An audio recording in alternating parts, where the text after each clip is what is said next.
আসসালামু আলাইকুম। চতুর্থ শ্রেণীর শিক্ষার্থী বন্ধুরা, তোমাদের গণিত বইয়ের ৭১ পৃষ্ঠা দেখো, নিচের দিকে ২ নং প্রশ্নের ১, এইটা তোমাদেরকে সমাধান করে দেখাবো। মানে খালি করে যথাযথ স্থানে প্রতীক বসাই। দেখো ১৪২ বিয়োগ ৬৫ ফাঁকা ঘর ৫৭ যোগ ১২। দেখো এটা বিয়োগ আছে, বিয়োগ করে দেখি।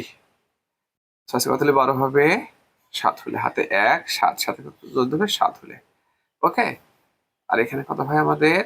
৭ ২ ৯, ৫ রাখে ৬, ৬৯। তাহলে কোন প্রতীক বসবে? দেখো এই যে ৭৭ বড় ৬৯, এটা বসবে। ঠিক আছে। ২ নম্বর অঙ্কটা দেখো, তোমাদের কি বলছে? এরকম ৬৩/৭ গুণন ৫ ফাঁকা ঘর ৬৩/৫/৭। তো ফ্রেন্ডস, আমরা জানি গুণ এবং ভাগ যদি পাশাপাশি থাকে, যেটা আগে থাকবে সেটাই করা যায়। বুঝতে পারছো? সেটাই করা যায়। তার মানে আমাদের এখানে ভাগ আছে, সেখানে ভাগ ভাগ তো সবসময় আগেই করতে হয়। তারপর ভাগটা করে দেখি কত হয়। ৭ নং ৬৩ গুণন ৫ কত হয়? তাহলে ৪৫। এখন দেখো এখানে কিন্তু গুণ আগে আছে, তাহলে আমরা কিন্তু গুণই আগে করতে পারবো। গুণ ভাগ পাশাপাশি থাকলে যেটা আগে থাকে সেটা করলেই হবে। তবে ভাগ আগে করার কথা, সেটা করলে তোমার অঙ্ক হবে।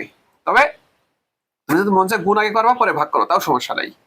আবার যদি মনে করো আমি ভাগ আগে করবো তারপরে গুণ করবো, তাতেও সমস্যা নেই। আমাদের গুণ আছে, গুণ করে দেখি। ৩ ৫ ১৫, ৫ হাতে ১, ৫ ৬ ৩০, তাই তো?